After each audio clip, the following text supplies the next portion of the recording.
Welcome back to the Baseball Blue Book Podcast, where we focus on the journey, not the destination.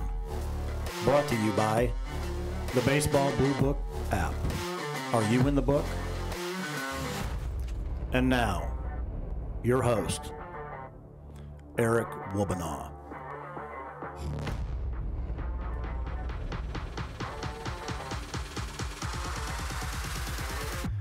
All right, welcome back to the Baseball Blue Book Podcast today. Excited to have Jake Marinelle, head coach of Keuka College. How you doing, Jake? I'm doing well, man. Thank you so much for having me. Hey, no problem. Excited this week, and last week has been a lot of fun doing a lot of episodes with coaches across the Northeast. And so, why don't you go ahead and spend a few minutes introducing yourself? Tell us a little bit about you. Well, again, thank you so much for having me. So, I grew up in Cleveland, Ohio. Went to high school at a school called Benedictine, and made a lot of good connections and kind of found my identity as a baseball player growing up. And a lot of my best friends to this day are still, those guys from high school summer ball and even just playing ball in Cleveland in high school, everything. So from Benedictine, I went to Mercyhurst University in Erie, Pennsylvania, and got really good experience. Got really lucky. Got to play for a legendary coach in Joe Spano. Yep. And the program's really taken off since I kind of finished playing. So I don't know if it's an coincidence or not. But so kind of that's the end of my career, and then I got into coaching. From that point, I got in pretty early, so I was lucky. Yeah, you know what? It's been fun interviewing some of these young coaches. So let's start there. You grew up in Cleveland, did your ball there. Mercyhurst is just across the border, just a few hours away. What was talk about the recruiting process for you? It was a different time. Obviously, I graduated high school in 2011. And, I was kind of new on the circuit as far as I was the oldest in my family. I didn't have an older brother or anybody before me. So, kind of figuring out, my dad would find a showcase here or there, but we really didn't know what was going on. And I feel like I probably got marked off a handful of lists as soon as the 60 was done. So I had some work to do. I was lucky enough to play for a pretty reputable summer program in Cleveland that had a little bit of a connection to Mercyhurst. And, I was getting some looks from smaller schools, and it wasn't really piquing my interest. And, my summer coach kind of brought me in and said, hey, listen, here's where you're going to go. You could play here. Like, don't worry about a showcase. You got the mind for it. So I kind of followed my advice. I went on a visit, loved it, loved Coach Spano, the family atmosphere. He was great. And so kind of went in there as an offensive corner guy, catcher, and transformed into a catcher who couldn't hit. And but we were lucky enough, a couple big leaguers I was able to play with, college roommate. And we ended up going to the World Series for the first time in program history during my senior season. So couldn't have asked for a better situation. I got really man. That's awesome. That's great. So after you graduate, what were the plans for you? Well, I'll tell you. So I, growing up in an Italian family, I had a job doing concrete in the summer of 2015. As soon as I finished, so I was all set to do that, and I get a phone call from a former college summer coach from the NYCBL in Hornell, New York, which is funny enough, kind of, it's 40 minutes from here. So kind of what a blessing that ended up being. And so just as soon as I finished playing, I took a job with him and just kind of got my feet wet. It was already, I had an extra semester at school, so I already knew I was going back to help Coach Spano during that time. But the best thing for me was getting into coaching summer ball as soon as I was finished playing and kind of learning, like, what is my responsibility as a young coach? What limits can I set? I don't want to be screaming and yelling at these guys. What can they confide in me? What's too much? So I really, really was lucky, and I think that's a really good piece of advice for, current players who are looking to get into coaching. I think immediately you need to do it and be serious about it because you could learn a lot moving forward. So, that summer kind of got my feet wet. and then transitioned right into Mercyhurst. I was very comfortable there. Obviously, I played there and kind of fit in, and it was a good situation. And I got really lucky. We had a lot of success. We were the number one team in the country for like 2017. That's We ended great. up losing in the regional to the eventual national champions, which was tough. But so finished up there, and then after 2 years at Mercyhurst, we had a branch campus, and I was got the head job there at Mercyhurst Northeast. So fall 2017, I was 25, and I remember sitting down with the AD going over the budget, and he was like, "Does this make sense?" I said, "Oh yeah." No idea. So kind of figuring that out on the fly. And so I was there till 2020. We were on spring break in Myrtle Beach, and everybody started getting sick. Yeah. We made it through the trip. We came home, and then that was it. And they shut the school down, ended up closing it, and left me kind of in a pickle. So I was out of a job, unfortunately. I didn't know what to do. I ended up getting lucky, getting a job in the CPL, in the Coastal Plains League with the Martinsville Yeah. Mustangs, and really unique situation there. We no Cape Cod League that summer, so Yep. we had some. I actually got to, You had some studs. I guess, yeah, we had Kevin Copps, the Golden Spikes winner. Yeah. So that was pretty cool following him the year after summer ball. Get to experience, the best player in the country. Yep. So that was great. And coming from Martinsville, I had a job lined up at Gardner Webb with Jim Chester as a volunteer assistant. So I've known Jim for a while, just with the Pennsylvania roots. So when the school closed at Northeast, I went down south, got my feet wet in that environment, and then was able to transition to Division One. So again, like I got really lucky before just plunging into that level. Um, so I stayed with Coach Chester, and I learned more in that year than I probably have in my combined coaching career. He's top notch. It's awesome, super organized, super on top of everything. Those kids get treated extremely well. I learned so much from him. I was really grateful for that opportunity. Get to play at SEC ballparks, Yeah. and so that was pretty cool for me. And then from there, I had the opportunity to do the same role, volunteer at Youngstown State, which is I couldn't really pass it up just being so close to home. And Coach Bertolini at YSU is another. He's a Mercyhurst alum. So again, I got really really lucky. I had people in my corner. So he asked me if I wanted to come help him out and basically be at home. So it was great. So I did that for a year, and then again, great experience, awesome school, loved the place, and started sending out my resume and got a call from Keuka College, and here we are. There you go. You know what? You kept saying luck. There is some luck, but you know what? It's connections, and it's probably knowing a little bit about what you're doing. So let's take a step back. You said some good advice for people that want to get into coaching, and I think that's we kind of go where the interviews go, and I think I'd love to hear a little bit more about some advice for these young coaches, because that's a big deal, right? You're playing ball, you're playing college ball, and that's you're at a level that very few people get to, right? I think it's only 6% of all the amateur ball players, high school actually go to college. So you're playing at college, you're playing college ball, and you kind of get that opportunity to think about what you want to do next. Expand on some of the things that you did right, and we'll talk about the things you did wrong. But what are some of the things that you did right, and focus on those a little bit on getting you to where you are today.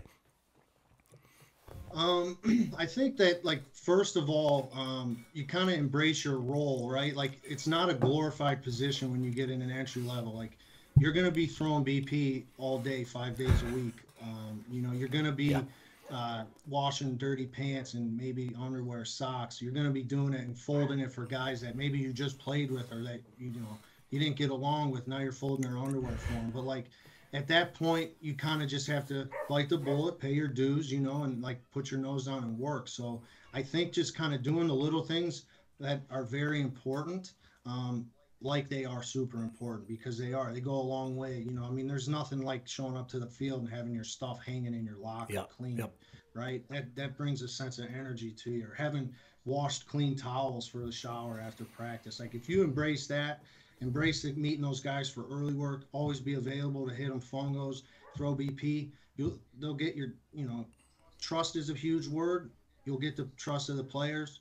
They'll do what they'll run through a wall for you eventually. That's the plan. So Yep. if you they see what you're doing, and if you don't make it a big deal, keep your nose down, and just go to work. I think that's where I kind of saw a lot of dividends end up in my favor. No, you know what, Jake? I think a lot of this has to do with your background. We didn't go all the way back, but you said after college you were going to go back and work what, concrete? You said.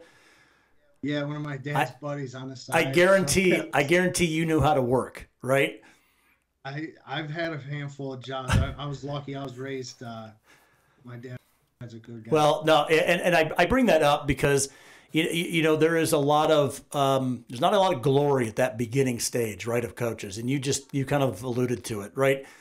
You just came out, you're senior, you're one of the big dogs on campus, on the team, and all of a sudden now you are at the lowest level of a coach, and that takes a different type of person. You mentioned your dad's a good guy. Expand a little bit. What influences did he have on your life, and why you're where you're at today? Well, basically my whole life. I mean, I just remember begging him. He never said no, but he never forced me to go do any work. But the best story I could tell about it, and it's actually, I think it's pretty funny. I think I was going into ninth grade. Never caught a game in my life, but looking back now, obviously the writing was kind of on the wall. I'm playing third, can't really move, and so my dad picks me up for a game, and my team was orange and black, and I put my bag in the trunk of his car, and there's red catcher's gear back there. So I put my car and sit down, just talking, nothing really. So I asked him, I said, Dad, why do you have red gear back there? And he goes, you're catching. I said, I don't know how to catch. I remember, I'll never forget, he had a Pepsi. He took a sip of his Pepsi and said, well, you're going to figure it out. That was it. So that was the first game I caught, and then that was it. From there, I put my infield glove down. That's a great story. That's a great story. You'll figure it out. That's good. Yeah. Okay.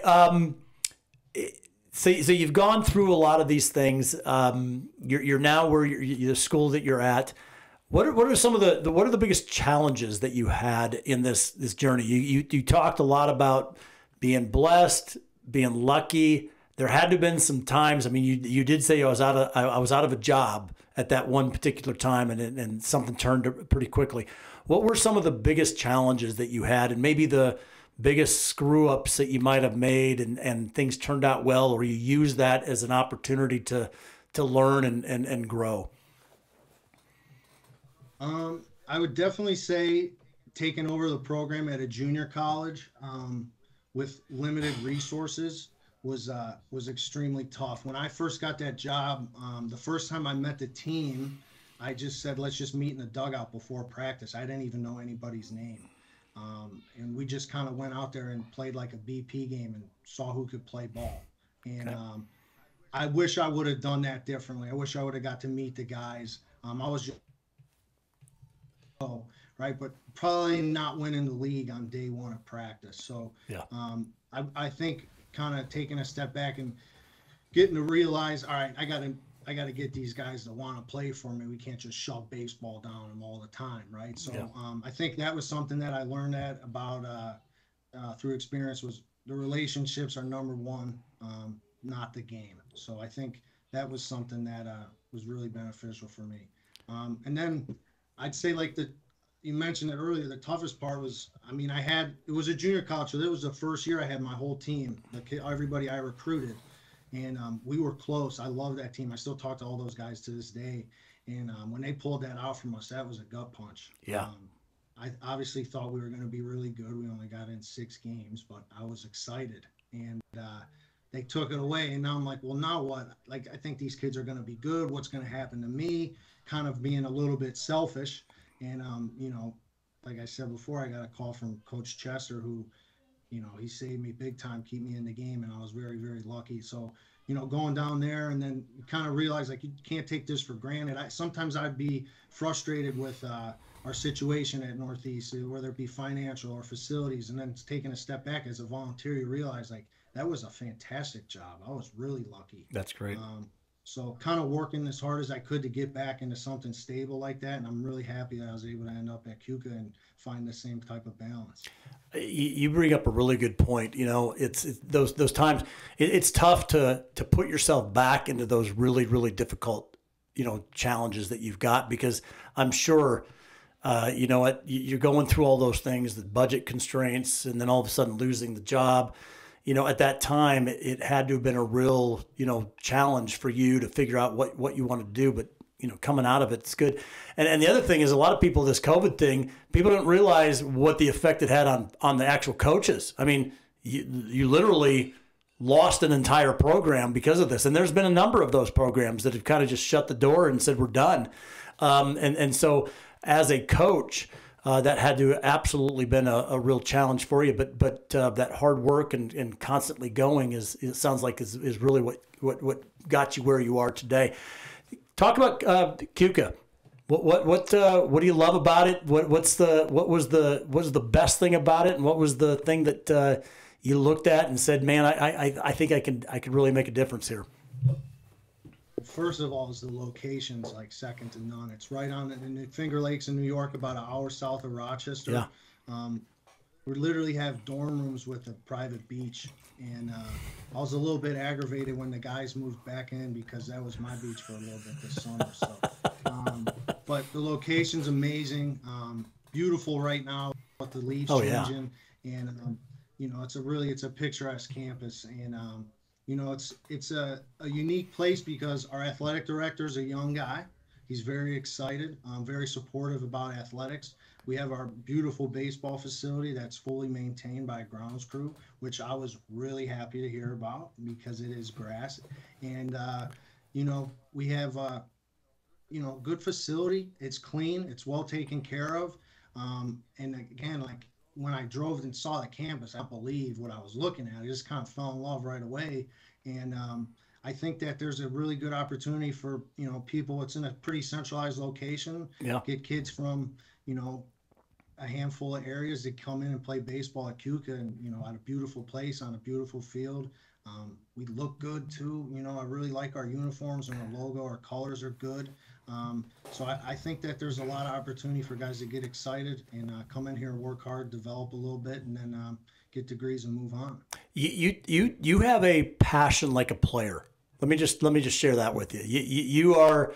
I've talked to a number of coaches, and you are kind of the quintessential player's coach. Is that how you would define yourself? Kind of putting yourself, you're still in the kind of their shoes of what they're looking for. I think that I lean on those guys a lot, as far as like our guys designed our shirts, our hats, our winter gear. Oh, that's awesome. Bags. Like I let them do that. I know, there's nothing worse than you get a shirt and you're like, why did they do this again? So I like it, give them a lot of freedom in that.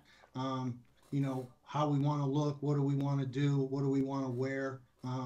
But I like, being able to be personal with these guys, and, I don't want to ever tell them, hey, trust me, I've seen this, or I've been there. We just trying to avoid that as a topic, and just, let them know we have your best interests, and give them a little bit of say on what goes on in a day-to-day aspect. That's cool. That's great. One word that describes you, Jake.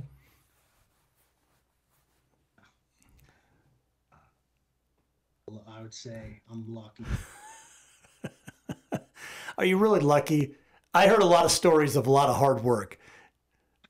I think, I don't know. I think if you hang around the game long enough, sometimes you'll get, if you respect it and, people see you're passionate about it, you could kind of catch a break here or there. But I definitely have been steered in the right direction by a bunch of people that I really look up to, and I can't thank them enough for that.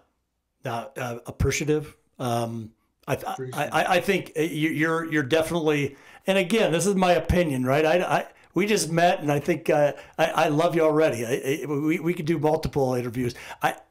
I look at you as an old school guy. You're like you come with your lunch pail, you do your job, and you feel good about it. You go home and you enjoy life. That's kind of how I see you, Jake. That's pretty good. I appreciate that's a good compliment. That's awesome. Well, this is a good transition over to, and you kind of alluded to it a little bit on the program. You know, and I looked at some pictures up there, and again, I told you little backstories. I spent a lot of time up in Erie and you know, the Northeast and that area. Finger Lakes is gorgeous, and you're absolutely right, man. You just look at a couple pictures, videos, man. There's very few places that can top what it looks like. This is an opportunity for you. You know, I've got boys. There's guys out there listening. Why do they put? Why should they put Keuka as one of their preferred schools that they might want to take a look at? I think that a big word and a big theme in our program that we're trying to really implement is family. Um, we care about these guys more than on the field. You know, so day-to-day operations, how you're feeling mentally, physically, emotionally, you know, open communication. And, you know, something that we really preach to them is, you know, we love you guys like family, and we're going to take care of you like family. And, you know, question we posed to them in the beginning of the year is, what wouldn't you do for your family? Right? Like, my answer is nothing. Right? There's nothing I wouldn't do for my family. Yeah, that's So good. as long as we look at each other like that, and this is a family, and this is beyond, you know, this is a place where you'd come and play baseball for 4 years, and but it's longer than a 4 year commitment. You know, these is your family, these are your brothers for your life. You'll be in each other's weddings, you know, probably end up working with each other or for each other, for an alum down the road. So we're not just thinking, you know, hey, let me get my 4 years in and out. This is a lifelong commitment. You know, we'll always be here for you, and you know, we hopefully you could use us as a resource moving forward. And we said it should be an honor and it should be a privilege to be a Keuka college baseball player, and you carry that from your freshman year to the day you're done. So and it goes with you beyond your senior year. You definitely have a pride that really comes out in what you say, and I think that's really important. Certainly with somebody that's kind of gone to multiple programs to kind of get to where you're at today. There's family's been a definite kind of a theme with a lot of coaches, especially ones that are kind of your age. It's something that I think that, and I hate to say new era, you're kind of that old school guy bringing in some of the new concepts, and family is definitely an old school type concept. Specifically, some of these players that you're looking at, when you are, and not sure, do you do the recruiting, or do you have somebody that helps you with the recruiting? Kind of both. Yeah, but I'd say both. Yeah. Okay. What are some, forget the baseball side, what are some of these what are character type traits that you're looking for? Somebody that you kind of go, he's got it. He's got it. What are some of those things? A big phrase that I have seen be really successful and, kind of help in the process is servant leadership. Yeah. So, kind of from the top down, if we like a kid and he's not going out of his way because he knows we're there to maybe pick up a bucket, or how, even how's he giving the bat to the guy on deck? Is he throwing it at his feet? Just keep the team morale high, be a good teammate. But as far as those guys that are kind of willing to do the extra, without all the eyes on them, we like those guys, because that translates to success in the classroom. That translates to success on the field and beyond. That's awesome. That's great. All right, so two last questions. First one is one piece of advice for a new coach. Don't go over the budget. No, that's great. I would say make sure you make the best player and the maybe the least talented player on the team. Make sure that they realize you care about them the same as the same level. I think once you can accomplish that, and that's hard. Yeah. It is Yep. hard. But I think once you kind of accomplish that and they see that and they realize that, that goes a long way, more than, you know, what drill you're doing or what our BP is going to look like today. That's really important. I mean, and I think you've alluded to it, is the number one goal for these kids is really their career, right? They're there to go and get an education, find something that they love to do, and baseball is something that they love, and building that out. The kid that may not be as good, he certainly has just as much potential in life as the best player on the team. So I think that's great advice. Second one is for kids that are high school. They're taking a look at where they want to play.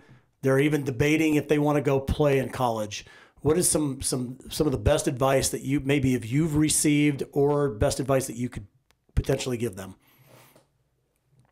I would say if you have to make sure that it's something that you really want to do. If you wake up every day and you think about the first thing is, what do I get to do today? Am I lifting? Am I hitting? Am I throwing? You have a shot to be successful. If that's not, I think that you might struggle a little bit. Yeah.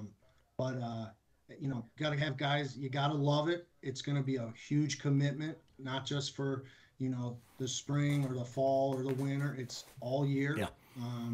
And for 4 years. I'm going against what I'm saying but this is interesting. Do you, you know, even since 2011, so many things have changed. Do you see that there are more kids that are kind of burned out, and that's a real question that they need to ask? Or are kids more committed today because of all of the things that they've been, you know, I mean, travel balls and elite clubs and showcases and there's so much more even in the last 10 years than it was before. Do you see that as a benefit of them sticking with it, or has it been a detriment of burnout or different things like that?